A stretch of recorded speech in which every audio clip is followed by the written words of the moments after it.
Humility is a fundamental key to meditation practice. It may be the most fundamental, in fact. Because meditation is about going beyond the mind. It's about going beyond the known. An inner quality of humility is a quality that says, there is so much more to this cosmos than my mind will ever be able to comprehend. I don't know everything. I maybe don't know anything. And so I'm open and I'm receptive to what I don't yet know.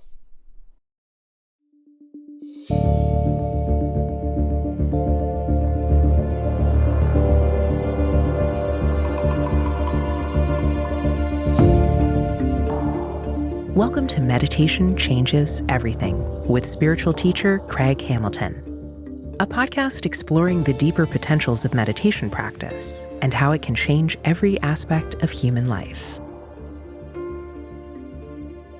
This episode is part 2 in a 3-part series on the foundations of meditation. Over the next 30 minutes, Craig will discuss 4 meditation fundamentals that can help you establish a solid footing for your practice. Thank you for tuning in. We hope you enjoy the show. Here's Craig.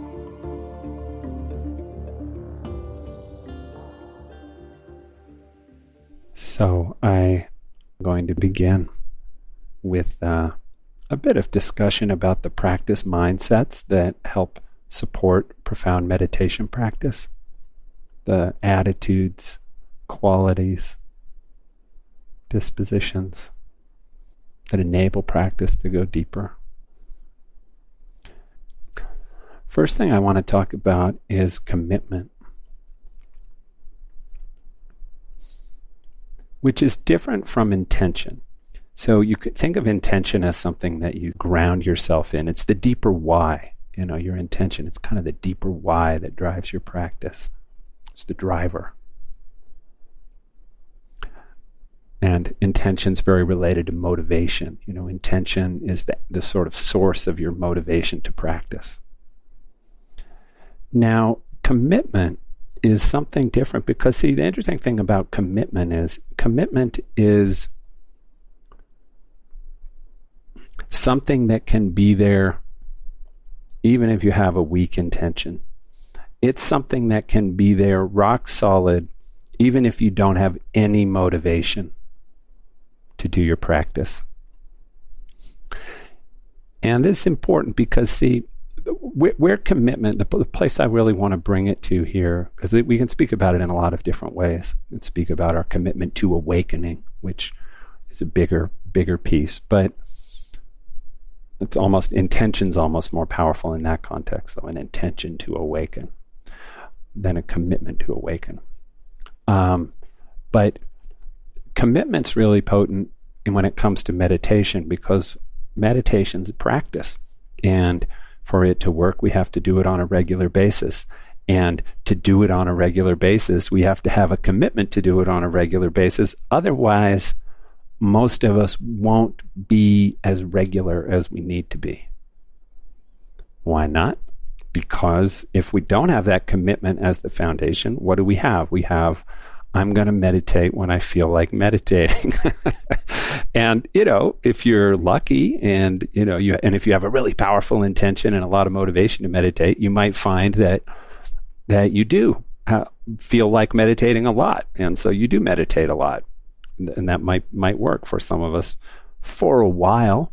But even in that case, times are going to come when you probably don't feel like it. And if the only thing driving you to do it is that you feel like doing it today, a lot of days will come when you don't, and then it won't happen, and you won't have that regularity and consistency, and it'll be fits and starts. And a lot of us have had that experience with meditation practice, haven't we? Fits and starts. It's a little bit like physical exercise. People make commitments. I'm going to do this routine every day or 3 days a week, and then extenuating circumstances come up. We don't do it. We lose our momentum. So having a practice commitment is, I'm going to say, essential. So 2 things that are really important. One is making that commitment concrete. Like, I'm going to meditate this often, this much. I'm going to meditate 30 minutes every day, no matter what. Or I'm going to meditate an hour every day, no matter what. Whatever it is, and that we stick to that. Now, we can do more than our commitment, and that's fine. If you really feel like meditating, or you have extra time, or you want to go deep one day and really do a lot more, that's fine. But to have your solid amount that you're committed to and always do is key. And so we don't want to overcommit, because what happens if we overcommit, meaning we commit to more meditation than we can do? We say, I'm going to do it an hour every day, but we find some days we really don't have the time. We don't do it. We only do half an hour. Now we're undermining ourself. We're undermining our kind of strength of character. We're undermining our own kind of integrity with ourselves. We've set a commitment where we didn't do it, and it weakens sort of our spiritual backbone, and it's very bad in any context to break commitments with ourselves and with others, but we're talking about our commitment to ourselves here. But I would say particularly in a spiritual context, given what this is all about. So if we're going to have a regular practice commitment, we also need a way to negotiate it if we end up breaking our commitment. Because one of the ways people fall off of any commitment is by missing a day.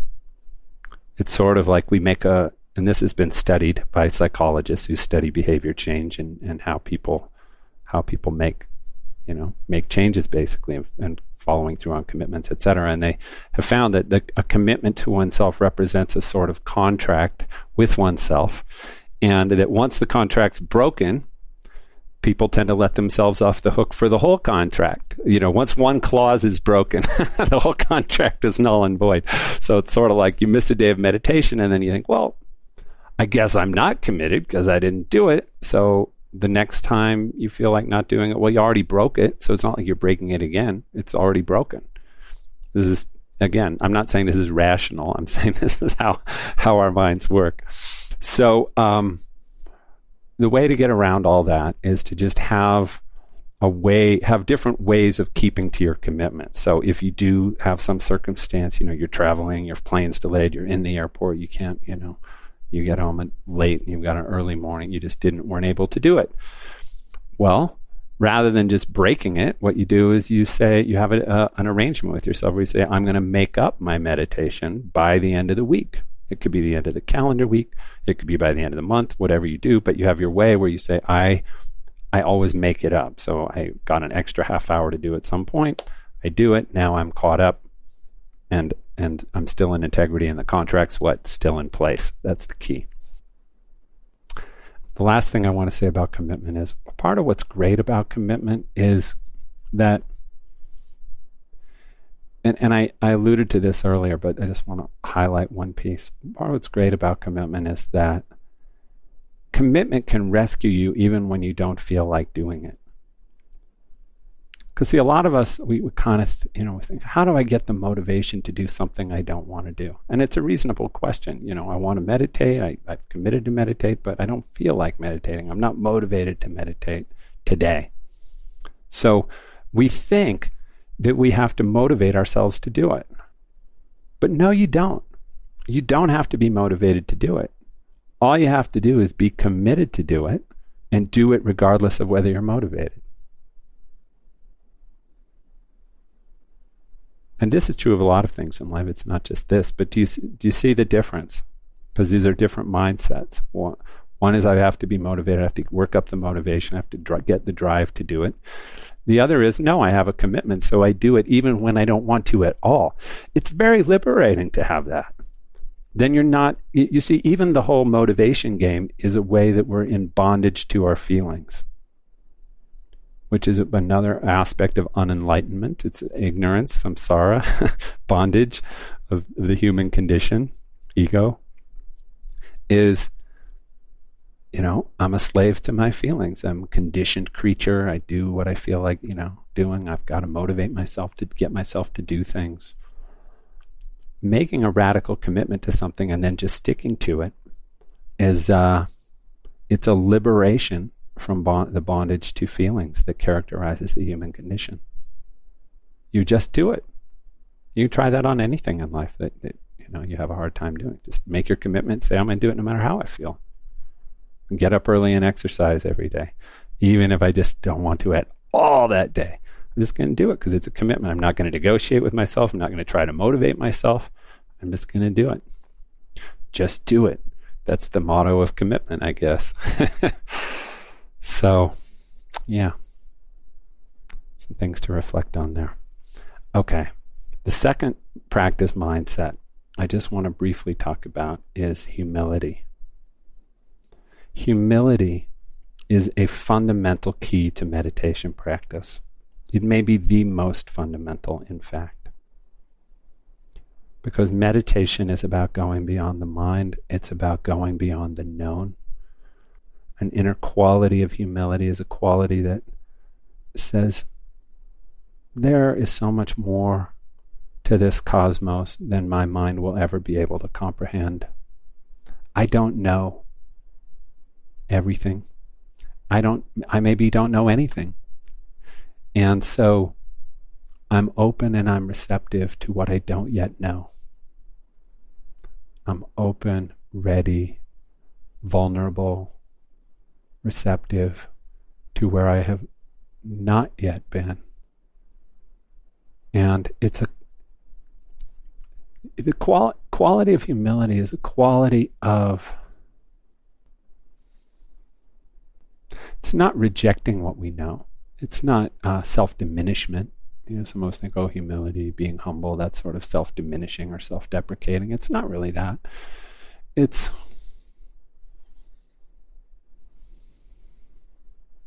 a very beautiful kind of innocence in humility.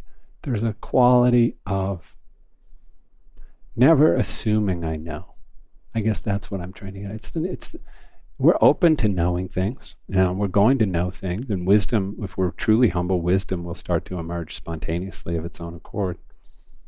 But we won't try to own the wisdom. We won't try to grasp onto it. We won't try to bolster ourselves up with it. We won't use it to try to feel safe and secure in an insecure world. We'll allow it to flow. We'll respond to it. But we'll remain in a place of always realizing that at any moment something could overturn my whole worldview. I could discover something that makes everything I think I know and everything I think is important, be shown to be completely upside down, and that I was totally confused.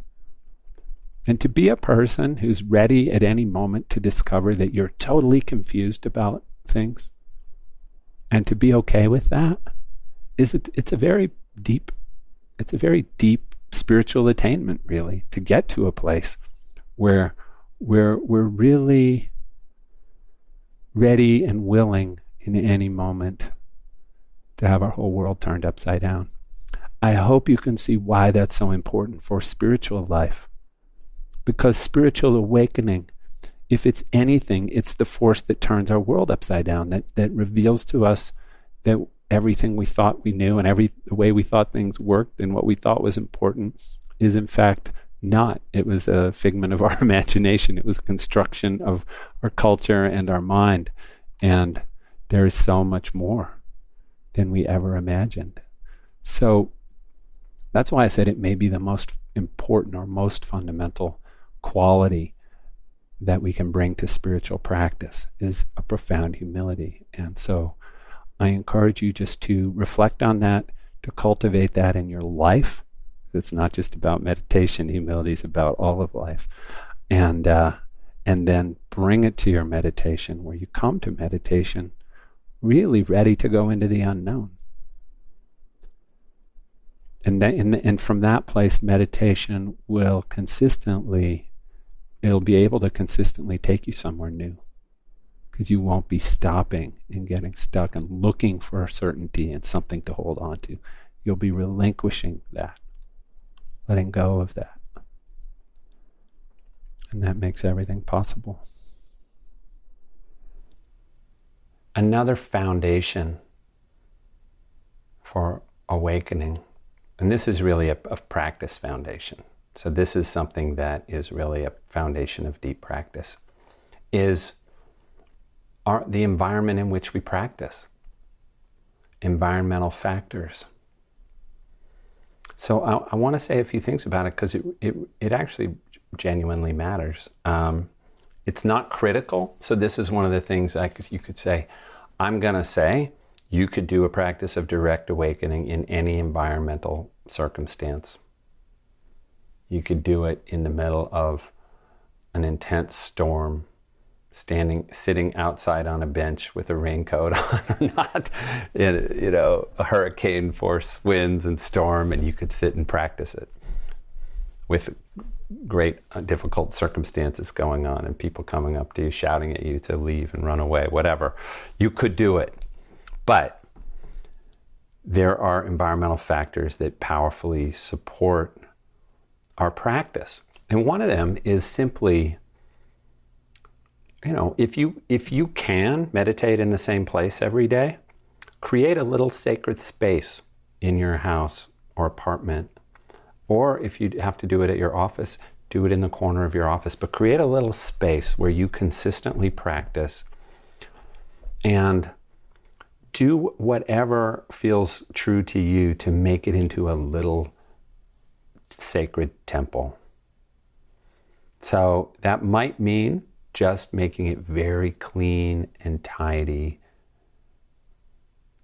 and maybe having a little plant there or something that represents nature, because that's meaningful to you. But something that's kind of clean, beautiful, tidy, and it's your spot where you do that.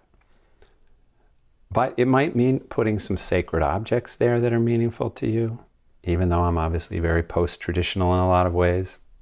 I like having a little Buddha statue around and, some Tibetan singing bowl sitting there, just some things that create a little sense of a temple. It's fine. I'm not worried that you're going to become attached to your sacred objects and think they're gods and feel like if they're not there, you can't meditate. I think you're more evolved than that. So having, whatever it is to create your own little kind of sacred temple can be a powerful support. It helps remind you what you're there to do. It helps draw your energy toward the sacredness of the practice. Ideally, don't meditate in a place where you also do work. That's why I was a little reluctant to say office, but for some of us, we're going to find time to practice at work in our office. But ideally, don't do it in the same part of your office. Don't do it at your desk. Go move over into the corner, have a separate place, even a separate chair or bench or meditation cushion or whatever that you go and you go there and do that. And that's what you do there. If you travel a lot, and therefore you don't get, a lot of the time you're meditating in new places, you don't get to have your little spot, create a little kit that helps you set up your little sacred space. Again, if you want to have a few objects that help you do that, you don't absolutely have to. You can, again, just find a spot near each hotel room and sort of imbue it with, this is my meditation spot, and you just do that over there. That's okay. But if a few things, a little scarf or a little statuette or whatever, something for you that just helps you go, oh, here's my little meditation temple. Again, not a critical thing, it's a supportive thing. And we want all the support we can get for these challenging practices.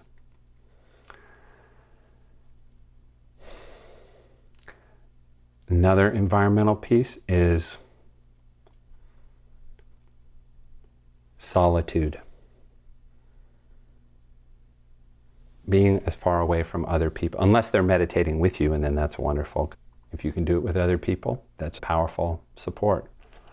If you can't, you don't want to be in a place where other people are coming and going and you can hear them and feel their presence and they're doing stuff and the TV's on in the other room. And part of that has to do with noise, which I'm kind of calling its own category of environment, quiet.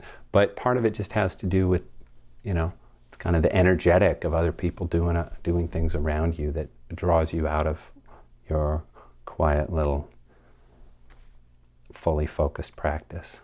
It's kind of distracting energy. I mentioned quiet. to the degree that you can find a quiet place, or ask people, some of us, many of us, most of us live with other people. Ask them, hey, I'm going to go do my practice. Can you be quiet? Can we keep it down? Can we have the house be quiet for this half hour when I do this? That's not too much to ask. Maybe you do something in exchange for their cooperative silence. In terms of our visual environment, having good lighting is helpful because it helps us stay awake, supports wakefulness, and having an uncluttered visual environment supports being undistracted. Temperature is part of the environment. What temperature do you think's ideal for meditation practice?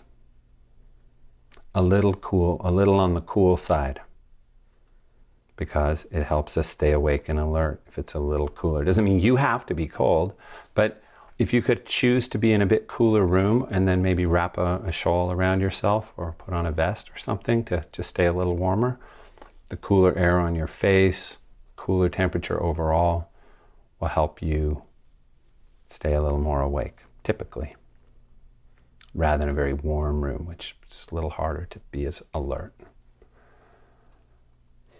Okay, so that's all I'm going to say about environmental factors. Again, it's a relative dimension, but it's a real dimension. And to the degree that you can set that up, I mean, the optimal thing is you've got a separate room in your place that can be your meditation room. But I realize, that's not something everybody has extra space for. So to whatever degree you can approximate that. Right on the heels of environment, I want to talk a little bit about posture and a few other physical body things. So, like environment, posture is only of relative importance, meaning it's not of absolute importance. Some teachers and tradition, at least according to me, some teachers and traditions have rigid beliefs about posture. I don't. I believe that having good meditation posture can support our alertness and our focus for the practice. I don't believe there's any exact way that you have to sit in order to be able to allow the energy to flow in a certain way or anything like that. This is not that kind of a practice. For other practices, it may be very important. What is important here from posture is being relatively comfortable so you can forget about your body for a period of time. Be undistracted by pain. And sitting in a way that requires a little bit of effort is good because, again, it supports our alertness, our presence, our awakeness. So, I'm going to briefly discuss what I consider to be ideal meditation posture, and then I'll talk about what to do when you can't do the ideal posture, because many of us can't. We have chronic pain, physical conditions, etc., or acute pain that means we can't sit in what I would label as ideal posture. So I'll talk about those after I first talk about ideal posture, then I'm going to talk about options to sit in other ways or meditate in other ways. So what I'm calling the ideal posture is something you can do either sitting on the edge of a chair or a bench, or sitting on a meditation cushion on the floor, or using a kneeling bench. Any of these are fine. The three things I want to emphasize around posture are, number one, that it's upright and unsupported, meaning you're not leaning back against anything. Your back is not supported. You're sitting upright and you're holding your upper body up, because that requires a little bit of muscle effort and keeps you in this alertness that I keep emphasizing. The second piece is that your knees are a bit lower than your hips, so you're sitting up a little high. That allows your knees to be down lower than your hips, and what that does is it tilts your pelvis forward, puts a natural curve in your back, which is healthy and generally allows you to sit relatively pain-free. Whereas when you're a little more slouched, leaning back, often you're going to find more pain, etc. So good, what would be considered good, healthy, upright posture like that. And again, that can happen on the floor on a cushion or a bench, or it can happen sitting on the edge of a bench or a chair. Sometimes you have to raise yourself up a little, put a cushion on the chair to get you high enough for that to work. So experiment with that if you can. And then the last one is that your head is drawn up straight from your spine. You're not tilting forward, tilting back. It's kind of pulled up toward the sky, pulled up toward the ceiling. And then in addition to that, your shoulders are relaxed, but kind of square, not rolled forward, but also not pulled back tightly where you're putting tension into your neck or your back. Shoulders are kind of squared and relaxed. Your hands position, they can be either resting on your legs or folded in your lap, facing upright. If you like doing a traditional mudra with your hands, that's totally fine. But it's not essential at all, not something I teach. So those are the basics of what I would call ideal posture. If you have chronic or acute physical issues that make it hard to do that, then here's what I would say. Try to find a way to sit that best approximates that. That would be step one. So if you can sit upright in good posture with your back supported, like you've got a firm chair with a lumbar pillow, that would be a next best thing, because at least it's got you in good posture, even if it's being propped up. That might be second best. If you can't do that, you can then I would just say find whatever works for you to be able to sit with minimum pain. So maybe, or even lie down. You could lie down on your back with your lower legs up on a chair or sofa. That often alleviates a lot of back pain and other pain. Or get one of those zero gravity chairs that takes all the pressure off your joints and puts you in that super comfortable position. Although those things are hard to stay alert in, they're so relaxing. But that's the main thing I would say to anybody who's trying to do it lying down or in a gravity chair, etc., is just, if you do that, you're going to have a challenge with the alert awakeness part. So do it in a well-lit place, well-lighted place. Keep your eyes open to help you stay alert. If you find that is just you always fall asleep when you try that, you could also try meditating standing up. You can meditate standing up. Just stand in a position and do the practice. That's definitely doable, and it's hard to fall asleep standing up. You could try to do it walking very slowly in a place that you could walk with minimal distraction, an uncrowded park or something where it's wide open space. But it's a little less ideal. It's harder to do that and really give yourself full-heartedly to the practice. It can be a good augment, a good addition to your core practice. All right. Couple other quick things around posture. One is stillness. It's okay to move if you feel an itch or some other discomfort. Well, it all depends how bad it is. Meaning, yes, of course it's okay to move, but it is ideal to be still. It's okay to move if you feel an itch or, getting in pain. Absolutely, we don't want to get distracted by it, but often something like a bit of an itch or a little bit of pain, you can just sort of continue doing your practice and it will go away on its own. And it is better if we can be still for the period of the practice. The temptation to move, particularly I'd say this, some people, I've done a lot of retreats, some people can't help but shuffle every few minutes. Try not to be that person who's shuffling all the time.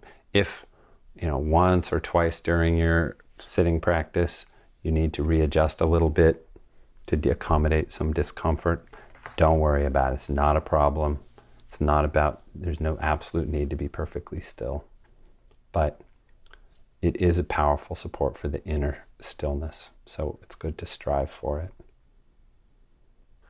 So the main thing I'm trying to get across here is there should be no physical barrier to meditation. Meditation's an inner practice. Physical posture supports it, but it's not essential.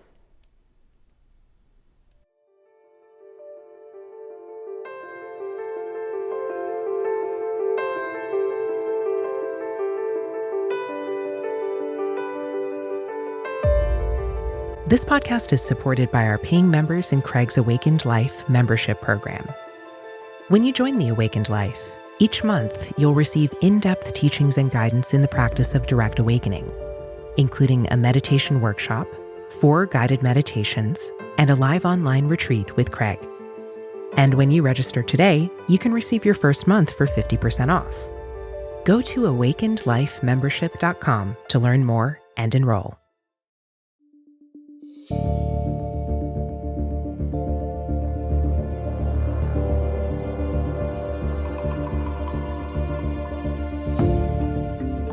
If you enjoyed today's episode, we hope you'll share our show with others. And please subscribe and rate us wherever you listen to your favorite shows. If you have a minute to write a short review on your podcast app, we would deeply appreciate your support. You can stay connected to the show by subscribing to our newsletter at meditationchangeseverything.com. Each week, we'll send you new audios and videos from Craig, and we'll also let you know when we release new episodes of the show. If the approach to meditation we've been exploring today inspires you, you are invited to tune into a 90-minute online workshop Craig will be hosting called Meditation 2.0, The Miracle of Direct Awakening. In the workshop, he'll share a powerful new approach to meditation practice and guide you in a series of brief meditation experiments so you can experience it for yourself. You can listen to that at freemeditationworkshop.com. That's freemeditationworkshop.com. Check out our show notes for links to all the ways you can stay in touch with Craig's work. Meditation Changes Everything is created by Craig Hamilton, Susan Fries, Mason Ewald, Stephanie Murphy, Will Bowman, and Richard Klein. From all of us, thank you for tuning in.